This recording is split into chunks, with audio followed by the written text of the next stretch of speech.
Hello, and welcome to the second edition of the podcast Doing It on Purpose, for CIH members. I'm Josie Twinning, and today I'm bringing you the fabulous Em Stroud. This is a podcast stacked full of tips and tricks, from professional stuff to personal stuff. It's high energy, and Em is one of the most infectious people I've ever met. I've had the privilege of seeing her live a couple of times, and she's just ace. So I want to bring you a little slice of that today. She's also a published author, a clown, a coach, a stack of stuff. So if you want to check her out after this, have a look online at Em Stroud.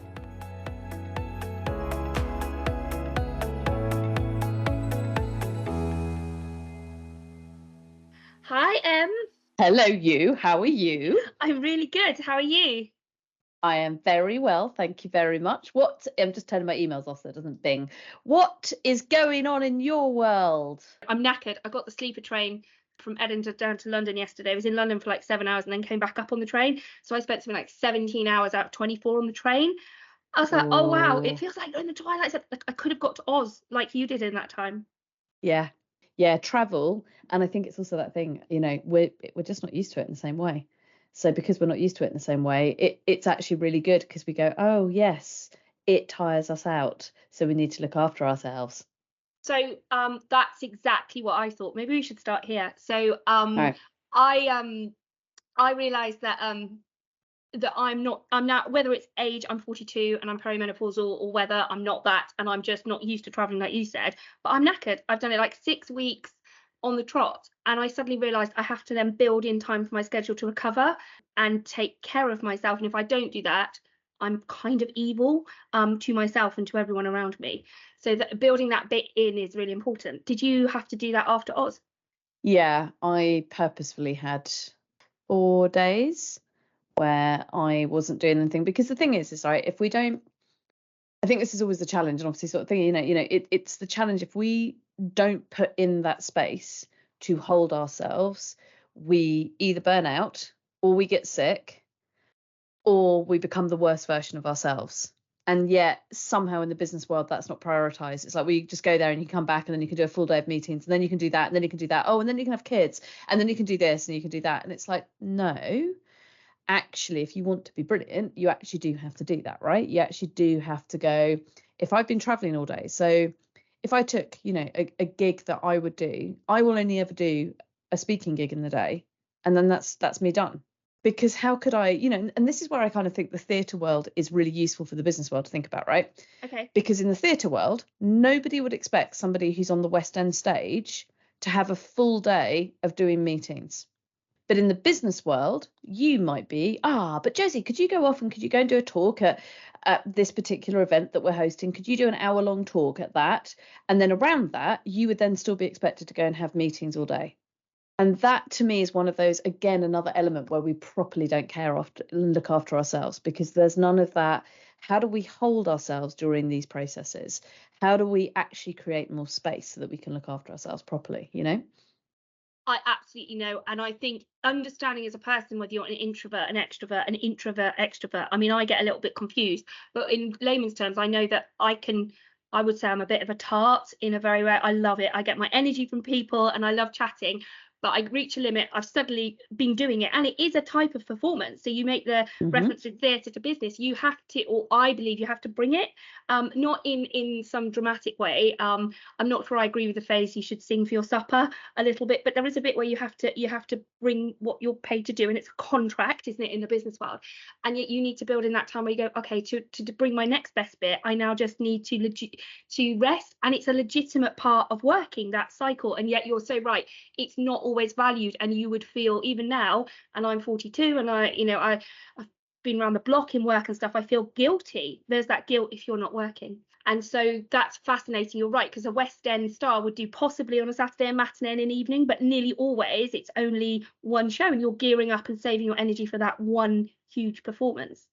Yeah, and if and it is one of those really strange things. And I think it's really interesting you said the word rest and guilt, because I think especially as women and working with lots of women around the world, I think one of the things that I see about, and this is at all levels, so it could be senior leadership, it could be somebody that's just starting off, there is a thing about our gender and people that now identify as our gender, I think there's a thing where we move into guilt far more easily than men do.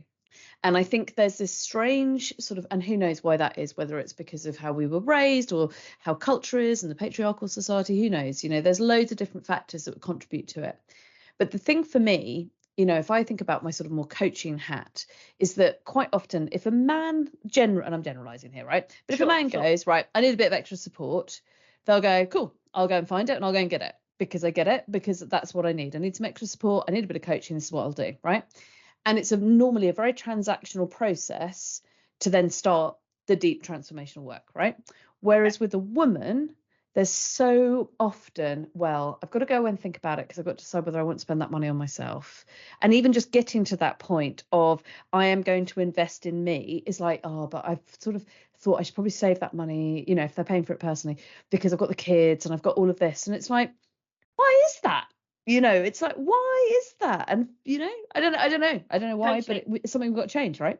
It is definitely something we've got to change. And I am having loads of conversations at the moment which end up with, why do we feel like that? Why do women feel like that? And I have conversations with women, with guys, and there is that definite split. And it's not meant to be, I don't want to make it a gender point if it's not necessary, but it is. I think it is. People that are women or identify as women feel that. I would, even in your analogy there, I'd be like, well, shouldn't I just try and fix that myself? Like, I would even be like, well, before I even think about that coaching or that investment, I should be able to do that. That's a flaw. That's a fault. That's something deficient. And I think and we're all on different scales of that, but there's so much of that. And then a couple of so my partner is a guy, and I've got friends that live near us, and her partner is a guy too, and they're really good at protecting their mental health. I need to go to football and I need to go on a 6-hour bike ride. Whereas I sort of ask permission, and it's not because that's a social construct in my family unit that I've created. It's just that that's what I feel I should do. And if it's, and I Googled before we started this podcast, and just if everybody's joining us right now, this is Em Stroud, and she is a professional clown. And that's the bit I should have done at the top. But as ever, Em and I started talking, and we just got into that bit right now. But I Googled play because your whole world at the moment, or a lot of it that I've looked at, Em, is about, and I must get this in the right order because every time I talk to you, I get it in the wrong order, but laugh, think, play. And I Googled the definition of play, and it said something very much like engage in an activity for enjoyment rather than serious. And I was like, well, for me, I do the serious bit, and then I think I can afford myself perhaps at the end of the day some time to play when I'm burnt out and knackered. It's all asked about face. And like, oh. So I guess that is like, why is it like that? But if somebody's listening to this and they're thinking, okay, play, all right, and we should talk about the benefits of play and laughing in a minute, but if they were thinking about, well, how could I introduce that into my life without having to go like wholesale, like little bits, what are tips or tricks that you've got for people that could sort of start to think about either working out whether they do enough play or how they might put some in, or what could that mean? Well, I think first and foremost, when it comes down to play, one of the key things is to sort of debunk the myth of what play is for us as adults, right? Okay. So as kids, and everybody listening to this, you were all a child. So you all at some point in your life did play. And even if you're listening to this going, no, I was the most serious child, you played when you learned how to walk. Because if you did not play, you would not be standing on 2 legs. Because you played and you fell over, and then you got back up, and then you played and then you got back over, and you got encouragement for falling over and for playing with what is it like if I'm standing up, right? So every single one of you knows how to play. So it's just about remembering how you play. And I've worked out that there are 12 ways that us as adults play. And as soon as I share this takes away that sudden fear. And you've said that I'm a clown, and I am a clown. And when I say clown, I think the Shakespearean fool or the court jester, and that's the type of clown that I am. So we're the observers of life and the truth tellers. So there are clowns that dress up and put red noses on and big feet, and there's the party entertainers, and then there's the clowns that scare lots of people from the Hollywood films and stuff. But that's kind of where I come from, clowning. And I think lots of people, when they meet me, they're like, oh no, she's going to make me play games. And sometimes I do get adults to play games. And that's how I play, right? So there are different ways that we can play. So very, very briefly, there's the 12 ways that we play. So there's the comic, I don't think I need to explain that. The person that makes people laugh. You know, you might do it professionally. You might just be one of those funny souls, right? There's the storyteller. So lots of people like to play using words and sharing stories, raconteurs. My gut is, Josie, that would be one of your ways of playing, because you love telling stories. Hence, you're like, I was on the sleeper train and I was doing this, you know. And look, you see, it brings you joy, right? It brings you light. There's the people that are producers, you know, who like to plant seeds and actually produce stuff, or producing films, or just producing different little nuggets, whatever that might be. So there's the producing way of playing. There's those people that like to play who are dreamers. And those are those that just like to kind of lie on a sofa or a hammock, if you're lucky enough to have a hammock, and will quite happily just spend loads of time dreaming. And that is their way of play. They'll be in their head. They won't be talking. This could be a solo activity, right?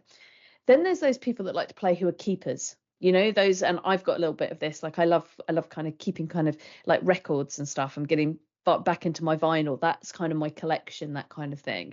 Then there's the people that we might be the sort of type of play that are hedonists, you know. So it's like, I am just going to go for it, whatever it might be. It might be partying, it might be doing extreme sports that might be viewed as an extreme sport, but it's something where you're really pushing yourself and your own limits in whatever way that might be. It could be that you do loads of a really particularly challenging type of meditation, but that's, you know, it's a hedonism. So that's a way of playing. So that's 6 of them. And then there's the competitor. Now, we all know a competitor in our life. I'm definitely have that as one way that I play. You know, the competitor who will be like, you know, so how was your weekend? You know, yeah, it was great. And somebody goes, I went for a bike ride. And they'll go, well, I went for a really long bike ride. And you're like, it wasn't a competition. What are you doing? It's not a competition. And then you've got the mover. So these are people that just love moving. They love being in their body. So you might be, I love yoga or I love dance, but there's no desire to compete, but they love being in their body. But there isn't that competitive edge, you know, or that kind of side. Then there's the people that like to play through making, you know, just joy of making stuff, whatever that might be. And that could be a crafty thing. It could be woodwork, you know, it all explains. Then there's the explorers.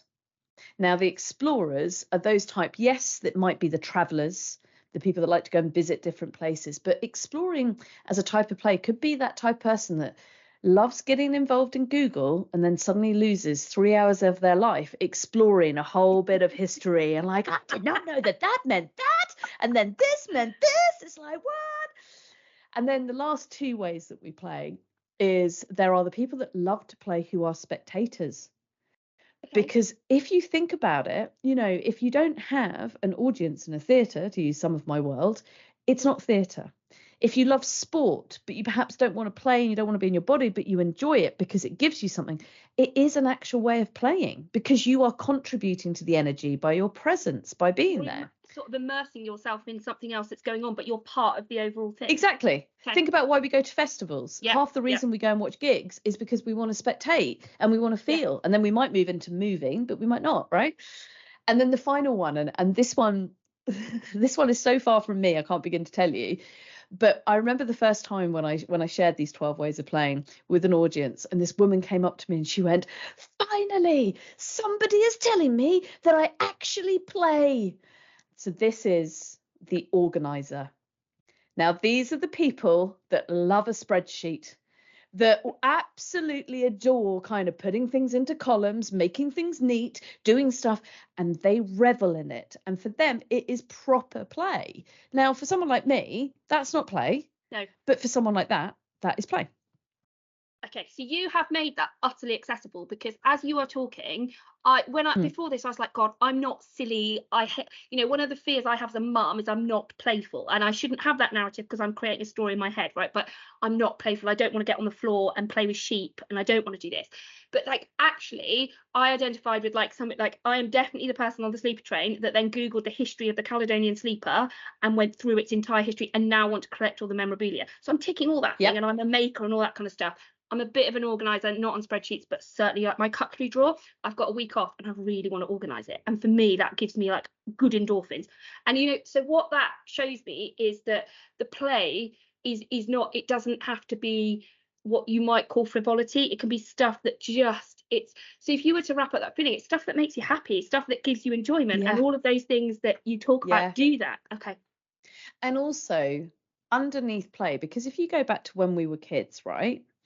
If you think of a nursery and you're walking into a nursery, and I say specifically a nursery because they've not fallen into the trap of the education system, and Yeah. that's a whole other conversation for another time. But if you walk into a nursery, all of these 2, 3, and 4-year-olds will all be playing in different ways. There'll be some that will be exploring through sand. There'll be some who will have created invisible friends. There'll be some who will be playing with Lego. There'll be some who'll be drawing. There'll be some that will be putting things in order and all that stuff. There'll be some that be dressing Kens and Barbies, right? And we do not go, no, 2-year-old, that's not how you play. You need to play. We don't do that because when we see kids that age, we're like, explore, learn. And you know what's beautiful about play? And then the things that you've just said that you do that is play, you cannot help but be present when you're doing those things. So And that's the you gift of play. okay, because so the gift of play is that you are in that moment, you're immersed. So when someone might talk about going to a football match, that they can't actually think about anything else because that's where they are in that moment. So that's the gift or the benefit of the play, is the fact that you are fully immersed. Now that's really, it feels like that's doubly important right now with so many distractions from the pandemic and kids learning how to concentrate, through to doom scrolling, through to all of the stuff that you get. Finding that time for play so that you are mindful and fully present must have so many benefits for us right now where we are in the world at this moment. Hugely. And the thing is that play doesn't take away from all the challenges that are going on from the world, right? Play doesn't suddenly mean that the Ukraine war and all of the other wars that are going on isn't happening, that there isn't a cost of living crisis. It doesn't change any of that. But the reality is, unless you are highly, highly involved in government, and even then there's only so much that you can do, actually what play can do is it can connect you with that moment, and that moment can be as joyful and as light and as happy as all of the dark stuff that's going on. And somehow, in particular the West, we don't prioritize that, because I mean, you've used the word yourself, it's it's frivolity. I got it there in third time, dyslexic clown, frivolity. There we go, made it. But it's like, oh, that's a nice to have. And quite often people say to me, Em, I don't have time to play. And I'm like, you do, because you are in charge of your own life. It feels like the messages that you are saying right now are so important, and particularly some of the like characteristics that we've touched on, from women to very briefly to parenting to all that stuff, but for everybody.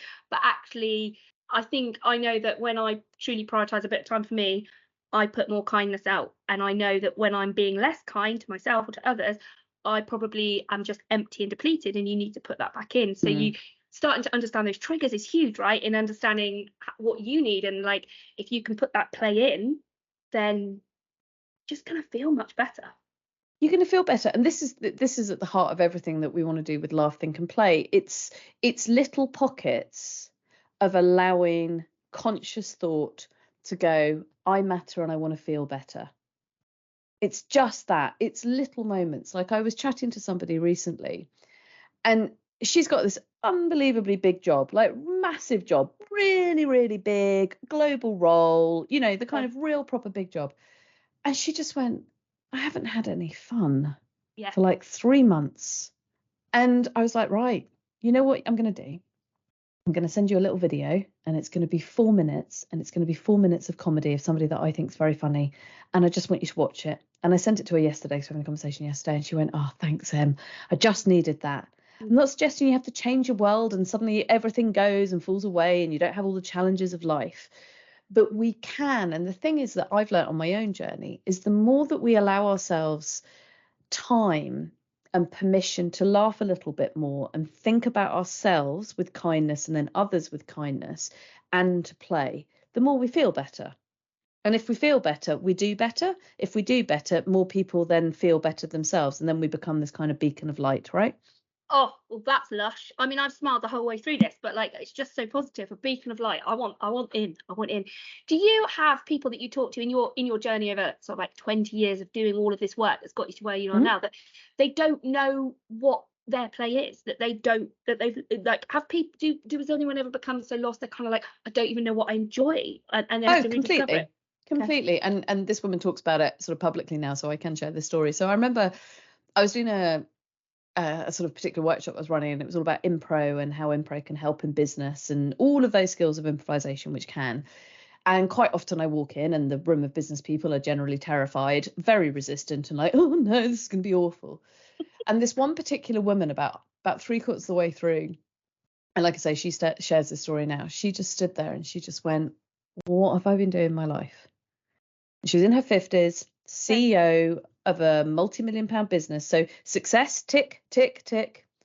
And she just went, I haven't let myself laugh or enjoy life since I was 8. Gosh. And she started to cry. Oh. And I just remember sort of holding the space and just being like, I really hear you. And she just went, how have I made these choices? And I said, you've made every right choice up until now, but now perhaps is the time that you're ready to change it. And she went, yeah. And she just looked at me and she went, I don't even know how to play. I don't even know what that looks like. And I was like, when you kind of go back and you were 7, was there anything that you really, really, really wanted to do, but for whatever reasons you couldn't, were told you weren't allowed to, whatever? And she took a moment and she took a breath and she went, I always wanted to play the guitar. And it was like this little voice. It was like this little voice came out of this very powerful woman. And I was like, you always wanted to play the guitar? And she went, yeah. I went, okay.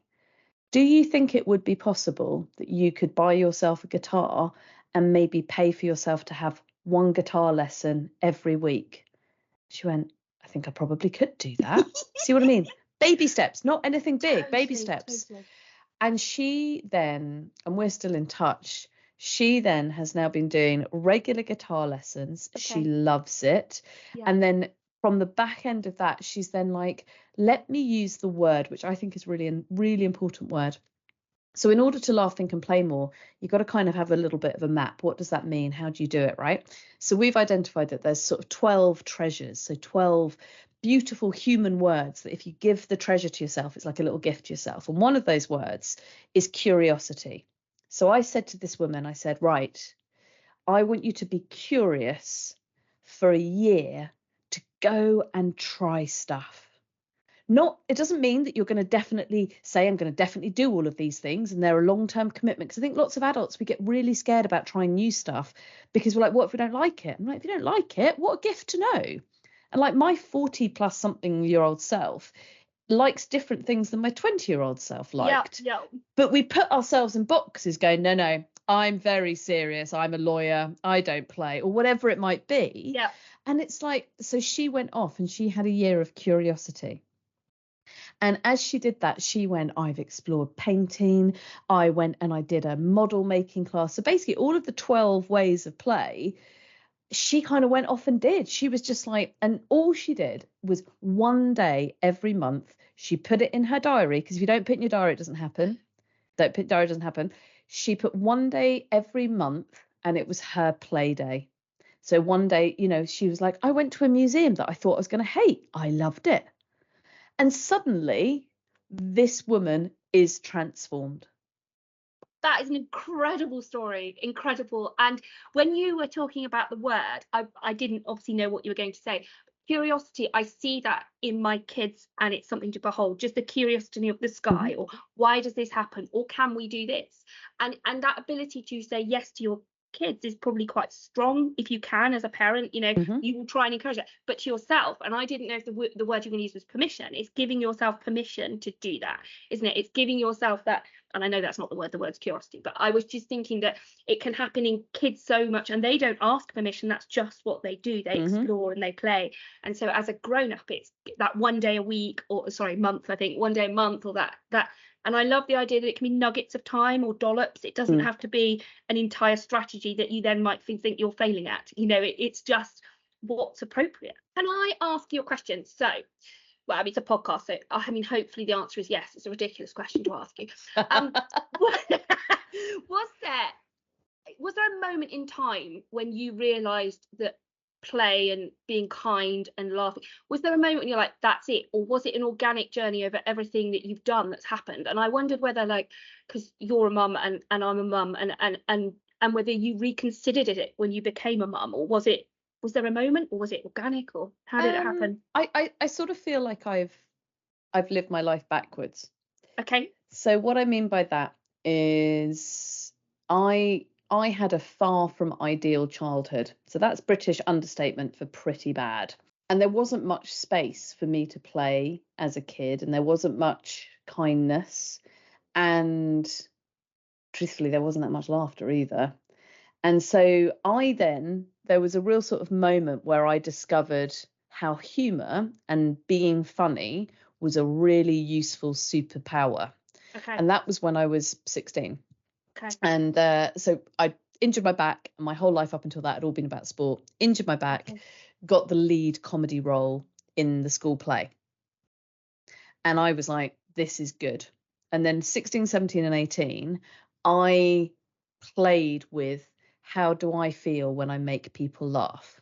And truthfully, when I was doing it then, I used this line in my last one woman show that I did off the West End. And one of the lines in it was, funny as a shield. How do people not see? So truthfully, me being funny and just developing that sense of humor and craft about comedy and impro, and I absolutely used it as a shield until I went to drama school. And I went to drama school because I had a modicum of talent and all of that kind of stuff. But I went to drama school to carry on learning how best I could pretend to be other people, so that people wouldn't see the real Em, right?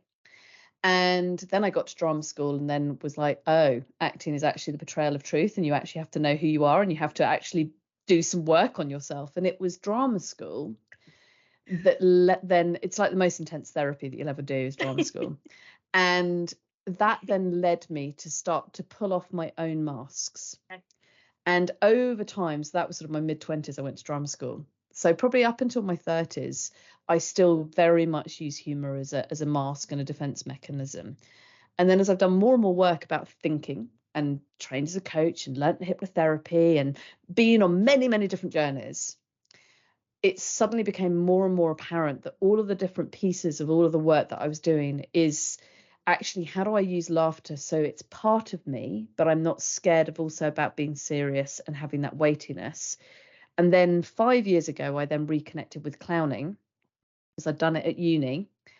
And then suddenly the play part that I've always done in my work, I've always been playful, but suddenly the weightiness of play had the same weight as laughing, that had the same weight as thinking. And then suddenly I was like, those are the three cornerstones of Em Stroud's purpose. And then it's like, okay, how can I explore that more? How can I serve people? And because for myself, as I sit here now as 44 years of age, I can honestly say that this is the happiest I've ever been in my life. And it's because I do little pockets of laughing, thinking, and playing every day.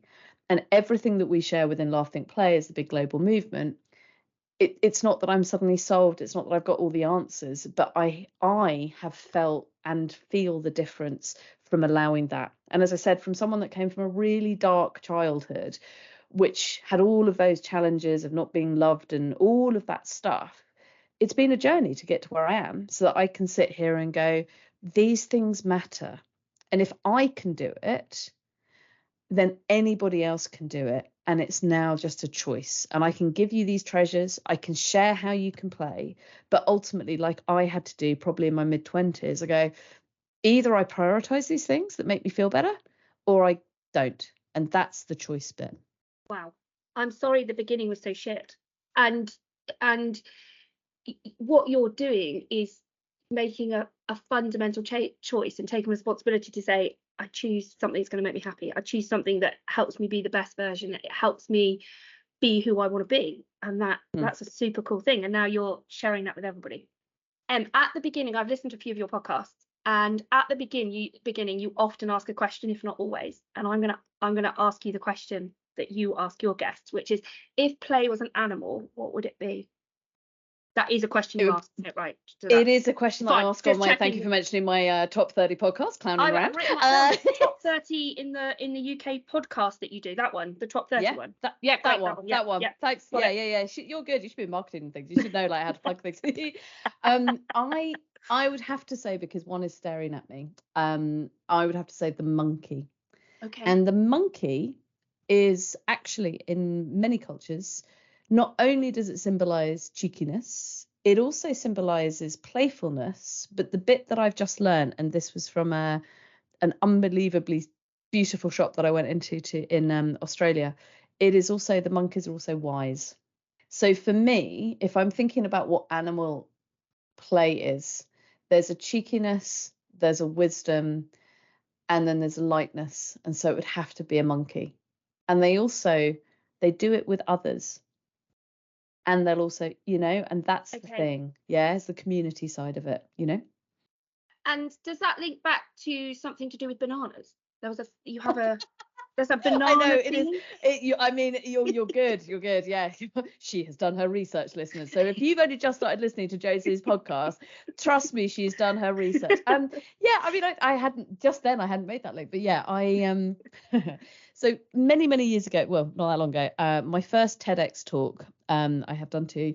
My first TEDx talk, came the idea, because TEDx is at their heart, should always be about an idea worth sharing. And I'd been invited to this female entrepreneur's lunch, and the theme was I can't remember her name, Carmela somebody or other. So the woman that used to wear the fruit on her head.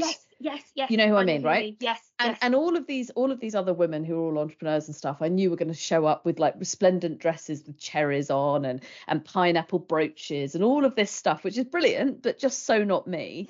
So I decided that I would go dressed as a banana. Amazing. Because why would you not, right? Yeah. And I decided to go dressed as a banana, and I got in a taxi because it was raining, so I didn't get on the tube. I live in London, and this taxi driver he just would not believe me that I wasn't a banana salesperson. So by the end, I was like, yes, I'm a banana salesperson. You see me. Anyway, went to this lunch and it was great. And this was just after Brexit, so the vote, regardless of what you think, it was just after Brexit. It was the Friday, so we'd vote. We found out the result on the Thursday. This is the Friday after Brexit. And London felt weird. Like London was weird on that day because it was like, oh, okay, we've done this. Okay, do we like it? Do we not like it? Whatever. It felt weird.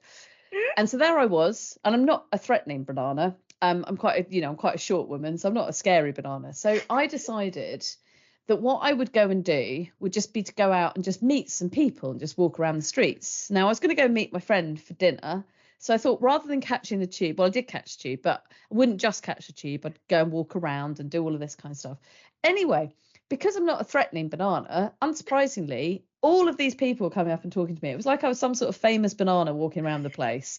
And I got all these kind of photos. And anyway, to cut a very long story short, I didn't create it, somebody else did, which is always a really beautiful thing, where somebody created the hashtag Be More Banana. And I was like, that's cool. And what I realized that as a banana, I was talking to everyone. So I spoke to this group of Asian lads who would never have talked to me had I not been dressed as a banana. I spoke to these businessmen. I spoke to this lovely lady who was in her 60s. I spoke to everybody. I've got loads of photos, and they all wanted a selfie with me, because obviously they've just met a talking banana, as you do in London. And it then triggered this idea of like, so be more banana. And then that then really led me to do the first TED talk, which was be more banana, and that I believe we should all have more fun and joy in our lives. So as far as I'm aware, I am the only person to have done a TEDx talk globally dressed as any fruit. I am definitely the only one dressed as a banana. So yes, on one of my arms is the tattoo, be more banana. And it always reminds me, have more fun and joy in your life, right? And I enjoy so much of that story. I was trying not to laugh all the way through it so everybody could hear, but I have tears in my eyes. Is that I wasn't a threatening banana, and I was trying to imagine what a threatening banana was, which I imagine someone was like 6 foot or something. And then I also love that you it's the brilliant measure of success is not how many people listen to your TED Talks, what opportunities you bought, but you're the only person to have done it dressed as banana. That is pure fun. Like the way that you talked about that, magic. Not I achieved these KPIs and I did this. Just it was great fun, and I'm the only person to have done it. I wanted to ask you. So we started this podcast series for International Women's Day. Although the whole argument about the day, International Women's Day, hug yourself, is it going to make any difference? But aside from that, I went to the UN website and I looked at what they were thinking about this year. And they have a campaign called Digit All, which is really about the gender equality in STEM, so science, technology, engineering, maths. And one of the things in particular that I wanted to talk to you about is that the 37% of women don't use the internet. And that's 250 million people fewer than men, despite obviously women being nearly half the population. And they particularly highlighted on artificial intelligence. And I wanted to talk to you about that because your new show, you use artificial intelligence. And I've seen this brilliant picture of you dressed as what looks like a kind of futuristic robot. It's probably not meant to be that, it's just my take. And they've estimated that by 2050, 75% of jobs will be in STEM across the world, and yet only 22% of women at the moment work in artificial intelligence. And I just wondered, with that in mind, how did you incorporate artificial intelligence? How accessible is it? Is it like, how do we get involved? What's your experience of it? So AI is something that I think it's a very interesting world that we're moving into, right? And there are, rightly, the UN produces these stats and produces these information, and there is still a whole lot of work to be done on equality across the board, and especially equality, to do with STEM and other subjects that's not my zone of genius. However, one of the things that I'm really interested in is, of course, how do these worlds come together? Because I'm fascinated with how do we make sure that we are fundamentally human, and what is it that really makes us human? And laughing, thinking, and playing, in my mind, are three of the most human traits that we could ever have. Yeah. And I always want to know and explore the stuff that I don't know, to go back to the word of curiosity. So there's an improvisation troupe, and it's world renowned, and it's called Improbotics. And I'm lucky enough that I'm now one of their members in London. So you can see them in America, in Europe, and now in London as well. And we tour the UK, and then they tour Europe and America as well. And Improbotics was set up by a couple of people that are somewhere between AI and improvisation. And what's fascinating, so they're both, the two guys that set it up have created their own AI function. And what they're really interested in is that space between AI and then improvisers. And improvisers, by our very nature, all of us that are in the troupe are all super, super experienced. And improvisers, by our very nature and our training, we're some of the most present people in the world. Because improvising at its heart is about listen and respond. And you don't have jokes in your head. You don't have things planned. You couldn't come, you just don't have an agenda. You have a structure about how a show is going to look, but what you're going to do, you have no idea. And, as you become more and more experienced, that becomes easier and easier to do, right? And so what they're really fascinated in is what happens when we humanize AI. So there's three ways, in essence, that we use AI. So one is a scenario where Alex, who's our little AI robot, so I'll use my water bottle to demonstrate if people are watching this. So Alex will be on stage, and there'll be one of our performers will be typing in what me as the performer is saying. And then it goes through the AI system, and then on another iPad, the AI will then come up with responses to it. And then one of the other actors will then tell what Alex is going to say, right? So Alex is in the scene, and we're responding to Alex as like he's part of it, because he is, right? So there's that bit of it. Then another way that we use Alex is that, a bit like how I've got my earbud in right now, there are certain scenes where I, as I've got the earbud in, am hearing what AI wants me to say, and then I have to humanize it, and I'm working with an actor who then has to respond. But AI obviously takes a bit of time to say things, and you don't know what AI is going to say. So the only thing that I have as a performer is I can slow it down, I can choose when I'm going to say it, and the tonality that I use, but I can't use any other words apart from what AI does. So it's this whole exploring the space of what happens when you humanize AI and the other performer does not know what AI is going to say. And then the final scenario that we use in the show is that AI creates scenes, so sort of pictures and responses to what we as the performers are saying, and it will create things. And so we might be doing a in the context of the show, it will be a script. We're pitching a new film to a film producer, and then AI will then produce something that we then have to respond to in front of the producer, and the producer either goes with it or not. And I'm very new within this particular troupe, and we've got shows coming up at Brighton Fringe. You can catch us up at Edinburgh Fringe. So if you Google Improbotics, I'm sure you'll find us. And it's a fascinating exploration of what can be done that is a force for good with AI. And what they're being really clear of is just making sure that, because AI is created by humans. And so one of the things that they're very clear about is that there's no bad language, there's no, homophobia, there's no whatever badness that does not get programmed in. And as it develops, it won't think in that way. And so when I learned that, I was like, because if you think about it, it's the humans that have created AI. So a bit like everything, AI can be an unbelievably useful tool for good. A bit like the internet, unbelievably useful tool for good. Also, if in the wrong hands with people that have disconnected from their humanity and are just looking to create power and money and all of that stuff and keep people not at equal, can be a tool for bad. So for me, it's that I don't want to ever shy away from something because I don't understand it. I want to move towards it to understand it so that I can have my own experience, which has surely got to be the most playful way that we can think about how do we respond to, because we're now in the technology age, and so it's like, how do we respond to it and get excited about, oh my gosh, all of these boring, like how can we use AI to help loads of women have to get rid of all of their mundane tasks so you can free them up so they can go off and learn other stuff. Suddenly everything becomes possible. So that, in a nutshell, is how I got involved with improbotics and AI. You've explained it beautifully, because in the middle of that, I was like, this sounds overwhelmingly awful to be the person that has to interpret it stuff. But then I was like, utterly magical at the same time. I think if you're a clown or an improviser, then you clearly, obviously that's what you do, you'll love it. But to me, I'm like, wow, that sounds really hard.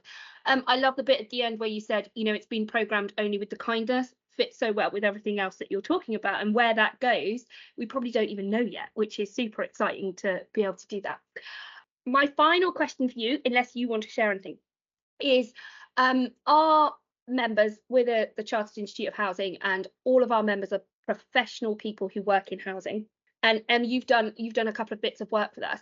I was wondering just if there's anything I haven't asked you because I don't know well enough to have asked that you wanted to share, or anything that would be really good for our members to take away as a piece of sort of reflection, or your request for them to play this weekend, something that we can ask our members to do. I think the reality is that your sector is a really challenging one, and I think there's been lots and lots of challenges going on, having come and met a lot of you and spoken to lots of your members and things like that. And I think it's really important that every week you come together with the people that you work with, and if you are by yourself, then you can just write it down or share it in a platform, whatever. But every week, spend 15 minutes sharing one thing that has gone really well. And that could be personal or it could be professional. And don't dismiss it as something, but I haven't really got time for that. Because actually, when you are working in a sector that's got lots of challenges and it's been really hard, if you don't at least give yourself 15 minutes, I'm saying 15 minutes, have a 15-minute let's share success meeting. And you just literally share some successes. And if you did it on a Friday just after lunchtime and you go, right, let's all share a success, one success each, take a minute, you're going to have 15 people. If you've got 30 people, take a minute, do 30 minutes, right? It's not deep and meaningful, you're not having to spend hours, but suddenly you go, oh yeah, I have done that. And it doesn't have to be really serious. It could be like, my success, I've managed to get rid of nearly all my emails. That is brilliant. That it doesn't have to be, or a success could be, what, I've actually booked my holiday. Yes. It doesn't have to be deeply profound. Oh, I hit this KPI or I hit this objective. It's like, just allow yourself that little moment and allow others to share a success, because as you do that, you can't help but smile. So that would be the thing I'd urge all your members to do. That's incredible advice, and doable, totally doable, you know, for 1 minute if you're on your own, or 15 minutes in a meeting. And I guess by sharing something that makes you smile and makes you happy, it starts to change the neural pathways in your brain as well, and you start to generally just feel a bit better about everything. You've sussed me out. It's all about helping people feel better. You have just sussed me out. It's like, you should do a podcast and like interview people and go, I'm going to suss them out in this podcast. You're too kind. I am absolutely thrilled that we get to share this with our members. Thank you so much for being a part of it, Em. You're really welcome. Thank you so much for having me.